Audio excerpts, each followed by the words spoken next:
Look at the bananas on your kitchen counter. Here is a terrifying truth. You have been living a lie. 99% of the bananas you've eaten your entire life. The Cavendish are actually artificial, seedless clones.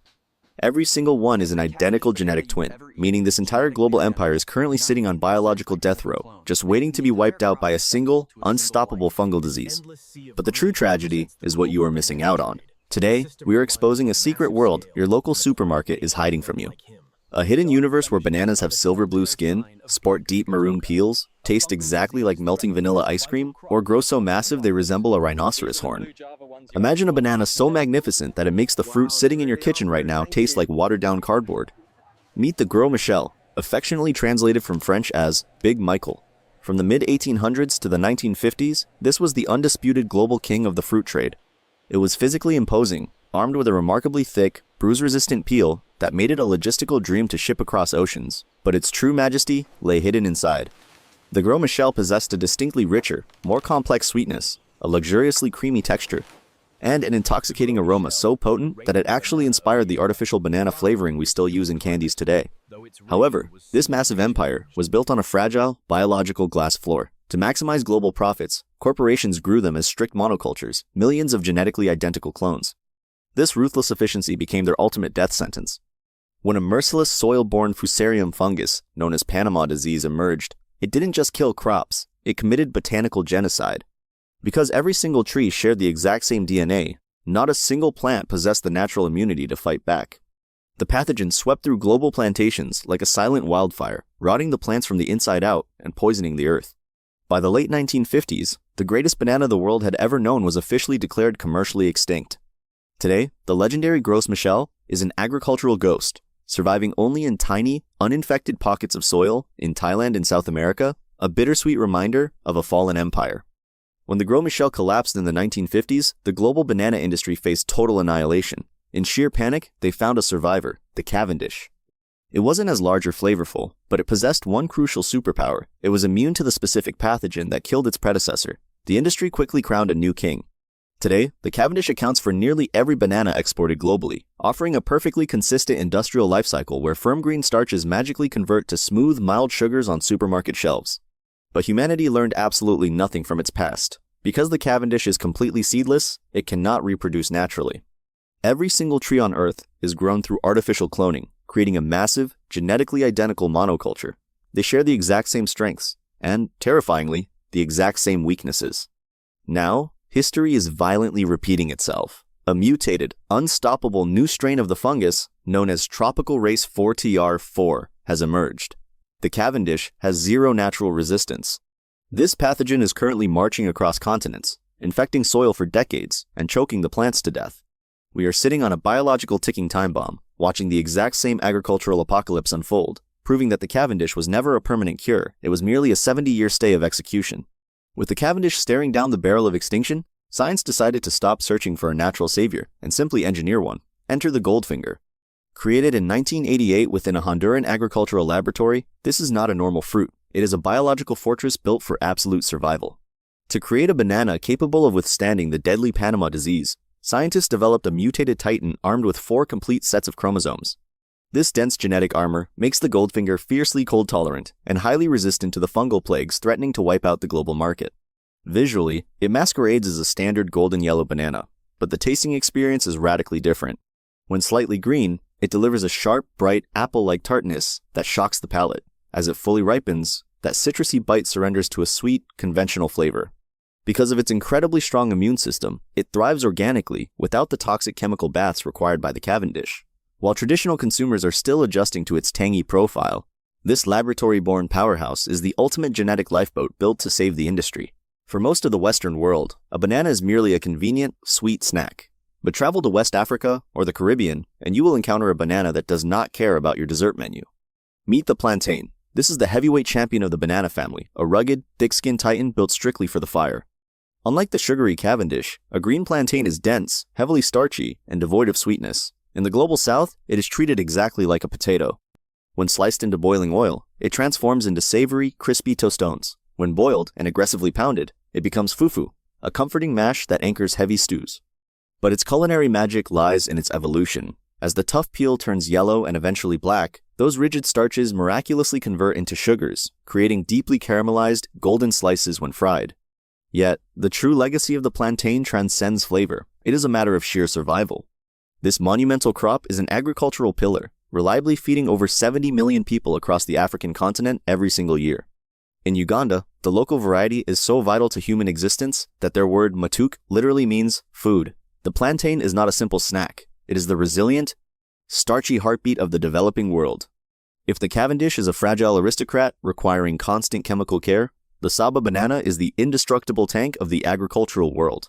Deeply rooted in the Philippines, this powerhouse plant is so incredibly rugged and weather-resistant that farmers intentionally plant it as a biological fortress, using its massive trunks as a living shield to protect more delicate crops from devastating tropical typhoons. But the Saba is far more than just a defensive wall. It is the absolute beating heart of Filipino street food culture. Because it is incredibly dense and versatile, it operates as a culinary shapeshifter. Harvested green, it is treated strictly like a starchy root vegetable in savory stews. But when it ripens, it transforms into an urban legend. Walk down any bustling street in Manila, and you will immediately smell the intoxicating aroma of banana Q thick chunks of Saba, aggressively coated in heavily caramelized brown sugar and skewered on bamboo sticks. Or experience Turon, where the molten, sweet banana is encased in a shattering, deep-fried spring roll wrapper. The Saba was never meant to be a delicate, raw snack. It is a rugged, unbreakable workhorse built entirely for the roaring fires of the kitchen, proving that the greatest fruits refuse to break under pressure. In the bustling street markets of Southeast Asia, the Cavendish is considered a bland joke. The true royalty here is the Pisang Raja, a name that literally translates to King Banana. It is a visual standout, significantly shorter and plumper than standard supermarket varieties, with a thick peel that blushes a stunning orange when fully ripe. Inside, the deep golden flesh boasts a creamy, heavy texture, much closer to a ripe mango. It delivers an intensely aromatic, honey-like sweetness that instantly makes Western bananas taste hopelessly dull. But the true superpower of the Pisang Raja is only unleashed inside a wok of boiling oil. Because of its remarkably dense cellular structure, it is the undisputed champion of the frying pan and the sacred core of goreng pisang, the legendary Southeast Asian street fritter. Unlike fragile bananas that dissolve into unappetizing mush under extreme heat, the king holds its shape perfectly, caramelizing its natural sugars into a molten, golden masterpiece. Why is this culinary royalty missing from your local store? It is a victim of its own delicate perfection. It bruises far too easily to survive brutal global shipping routes. To taste the king, you must travel to its empire. Forget the elegant, sweeping curves of the standard bananas you know. The Burro banana, affectionately known as the chunky banana, is the great, unpolished heavyweight of Mexico. Visually, it is delightfully rough and incredibly stubborn. It is short, thick, and radically squared off at the edges, giving it a blocky, almost brick-like appearance that completely defies traditional fruit aesthetics. But do not let its stubby exterior fool you, because this Central American powerhouse hides an absolute culinary masterpiece inside. When fully ripe, the flesh is luxuriously soft and creamy, yet it maintains a surprisingly firm apple-like core. The true genius of the Burro, however, is unleashed when it is thrown into the fire. When standard bananas are baked or caramelized, they tend to collapse into an overpoweringly cloying, one-dimensional sugar trap. The Burro aggressively fights back against this overwhelming sweetness. It possesses a sharp, natural acidity, a bright, tangy undertone that perfectly slices through the heavy sugar when exposed to high heat. Whether it is roasted, baked, or heavily caramelized, this chunky powerhouse masterfully balances savory and sweet, proving that true culinary brilliance often comes in the most rugged, unrefined packages. Imagine a fruit that looks like an alien artifact and tastes exactly like a premium frozen dessert. Meet the blue Java, universally known by its completely accurate nickname, the ice cream banana. Before it reaches full ripeness, this botanical marvel completely defies the visual rules of nature. It boasts a stunning silvery blue peel, draped in a natural frosty wax coating that makes it look as though it were carved from matte glass. But the true illusion is unleashed when this chillingly beautiful exterior finally fades into a pale yellow. Peel it back, and you are no longer eating a standard piece of agricultural produce. You are indulging in nature's ultimate dessert. The interior flesh is extraordinarily soft, possessing a whipped, custard-like consistency that literally melts in your mouth like a cold scoop of rich ice cream. The flavor profile is a bizarre, enchanting replication of authentic vanilla bean, perfectly layered with sweet, delicate floral undertones. Remarkably cold-tolerant, this rugged plant easily survives chilling temperatures that would destroy a standard Cavendish. So why is this vanilla miracle completely absent from your kitchen? Its culinary perfection is its commercial curse. The whipped flesh is so incredibly delicate that global shipping is physically impossible. It would be instantly destroyed in transit.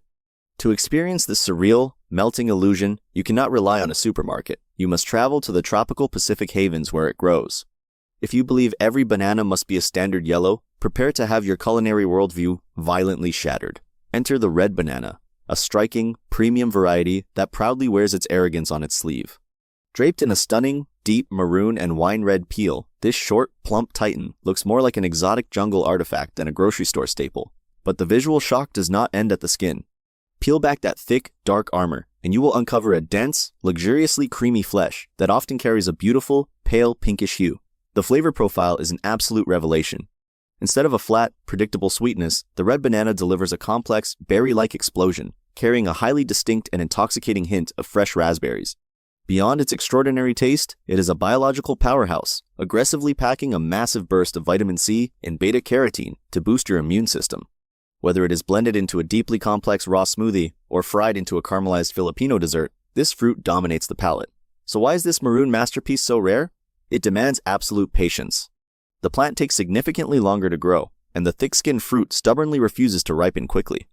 It is an elite tropical luxury that forces you to wait, but the explosive raspberry reward is infinitely worth it.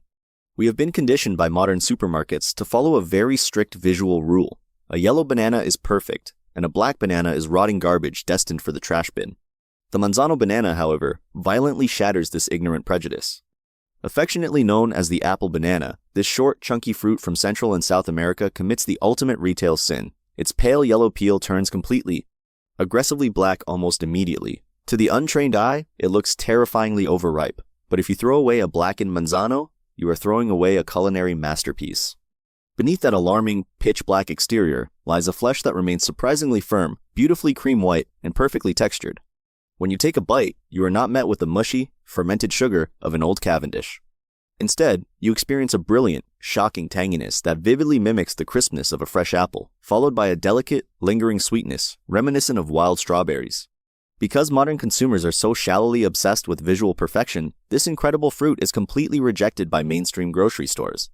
It remains a hidden treasure of local farmers' markets, rewarding only those who understand that true flavor often hides behind the darkest, most unappealing disguises.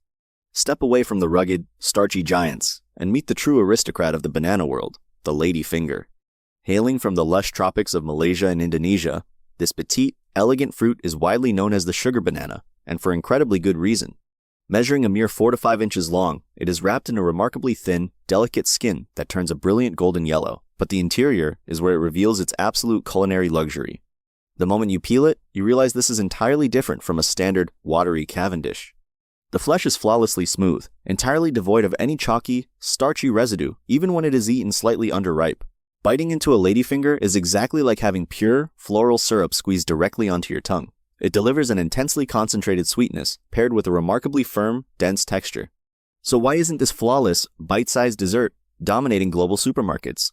Its aristocratic perfection is its ultimate commercial downfall. That ultra-thin peel makes it impossibly fragile, easily bruised, and utterly destroyed by international shipping. Furthermore, the plant itself is a demanding diva, requiring strictly stable, highly humid tropical climates to survive. Therefore, this sweet, syrupy treasure remains an exclusive luxury locked within the local markets of Southeast Asia and Australia, completely out of reach for the average Western consumer. Deep within southern India, the banana transcends mere agriculture. It elevates into the realm of the sacred. Enter the Mysore, an elite, premium variety so highly revered it serves as a central offering in ancient Hindu temple rituals. Visually, it is an elegant masterpiece, featuring a fragile skin that radiates a brilliant golden glow when fully ripe. But its true supremacy is revealed on the palate. While the standard Cavendish offers a flat, predictable, and somewhat monotonous sweetness, the Mysore delivers an absolute masterclass in flavor complexity. The profoundly soft, almost silky flesh melts in the mouth, releasing a highly fragrant, intensely floral aroma.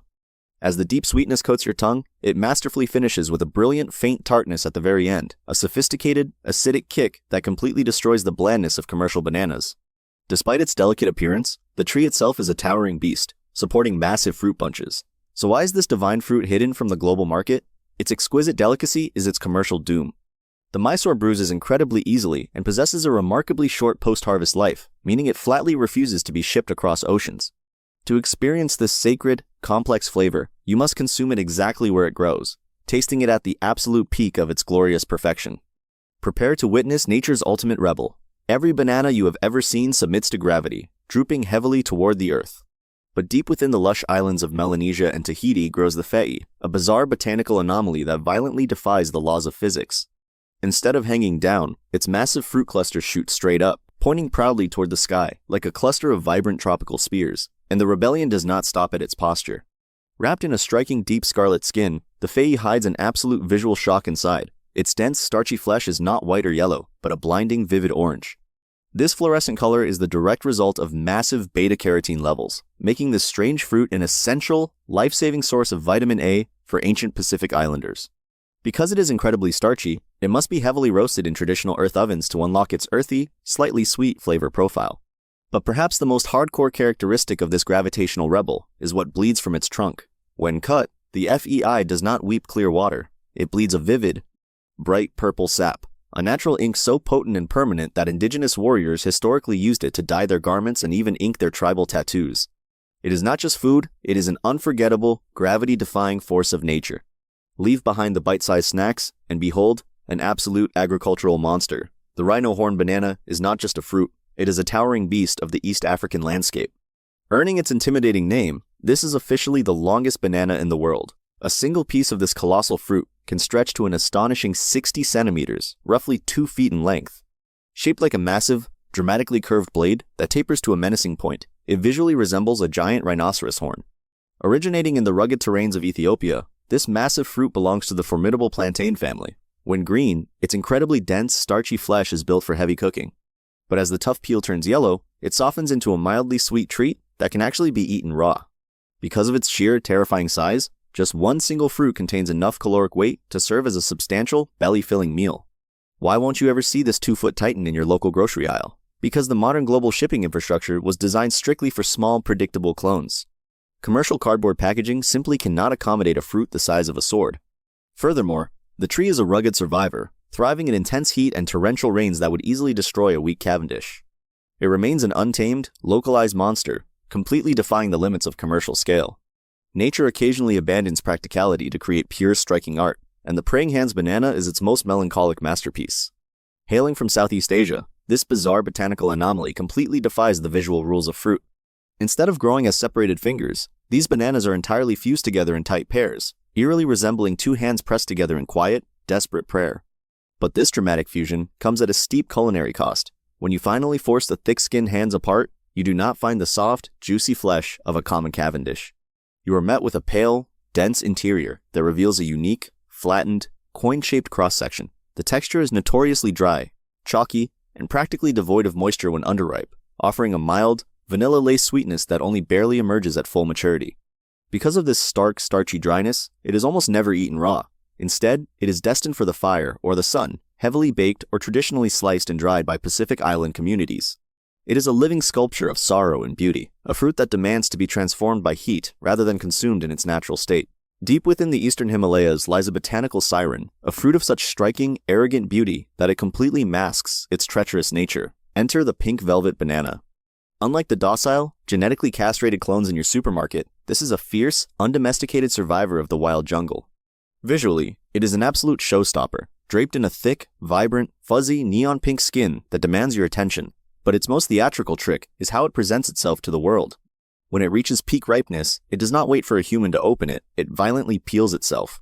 The brilliant pink skin dramatically splits and curls back, exposing the snow-white flesh to attract wild bats and birds.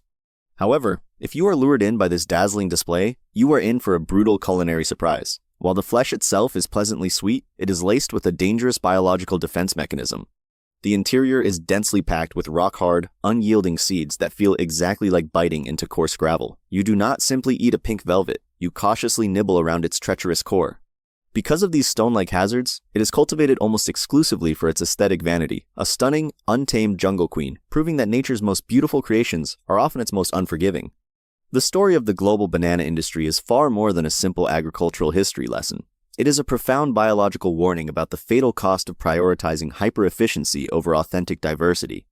The core message echoing through the tragedy of the Gros Michel and the impending doom of the Cavendish is that monocultures are inherently fragile.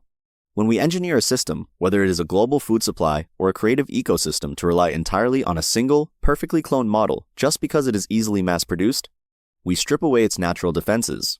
The Cavendish is a masterclass in the illusion of safety. It looks flawless on the supermarket shelf, but because every single plant is a genetic replica lacking the ability to adapt, a single pathogen can annihilate the entire empire overnight. Nature explicitly teaches us that standardization is the enemy of survival. The wild, difficult-to-scale traits, the sharp tartness of the Burro, the surreal cold resistance of the blue Java, the rugged armor of the Saba are not flaws or inconveniences. They are the exact evolutionary mutations that guarantee resilience in a chaotic, ever-changing world. From a personal viewpoint, we are currently living in a Cavendish society, driven by the intense pressures of modern capitalism and digital hyperconnectivity. We have inadvertently cultivated a terrifying monoculture of human behavior and creative thought. We chase the exact same definitions of success, mirror the exact same lifestyle aesthetics, and replicate the exact same viral formats because it feels safe and promises immediate, frictionless validation. We have willingly traded the complex, deeply textured flavors of our individuality for a bland, perfectly uniform existence that can be easily digested by the masses. But this psychological and professional cloning leaves us incredibly vulnerable. When industries pivot, when economies shake, or when the digital landscapes we rely on inevitably evolve, those who have only learned to be standard replicas find themselves entirely unequipped to survive the shift. True value is never found in being the best possible clone. It is found in possessing a distinct, irreplicable identity. The concrete solution to surviving this modern monoculture is to actively engineer diversity into your professional output and daily life. In the fast-paced realm of digital marketing and social media growth across platforms like TikTok and YouTube, the temptation to operate as an industrial Cavendish farm is overwhelming. It is highly efficient to automate the creation of hundreds of short-form sales scripts in a single day, optimizing purely for rapid consumption, SEO standardization, and high-volume conversion. While this mass-produced output is a necessary commercial engine to drive baseline metrics, building an entire strategy solely on these identical, trend-chasing formats creates a terrifyingly fragile ecosystem. You become entirely dependent on a single set of rules. When the platform's algorithm inevitably changes, acting as a digital Panama disease, a channel built entirely on cloned, rapid-fire content can be completely wiped out in an instant. To build bulletproof resilience, you must consciously cultivate your own rare varieties, alongside your mass-produced crops. You must dedicate focused time and resources to deeply specialized, highly crafted projects that defy the demand for instant gratification. Pour your expertise into endeavors that require complex technical execution projects that demand meticulous storyboard development, sophisticated cinematography techniques like precise match cuts, and immersive ASMR sound design. Channeling your creative energy into a highly specific narrative, such as an animated survival story set against the backdrop of a cozy zombie apocalypse, becomes the blue Java of your portfolio. It cannot be generated in seconds, it cannot be easily replicated by a competitor, and it possesses the profound aesthetic weight to outlast any fleeting trend. Ultimately, the deepest application of this truth is giving yourself the permission to be difficult to categorize. Greatness takes time, patience, and the absolute courage to grow outside the artificial constraints of the market. Just as the most unforgettable fruits require specific climates and refuse to be shipped in standard cardboard boxes, your most impactful work will require you to fiercely protect your unique vision. By balancing the high-volume necessities of modern survival with the slow, meticulous cultivation of your most authentic creative instincts, you do more than just build a lasting career. You create a vibrant, resilient ecosystem that can weather any storm, ensuring your unique voice never faces extinction.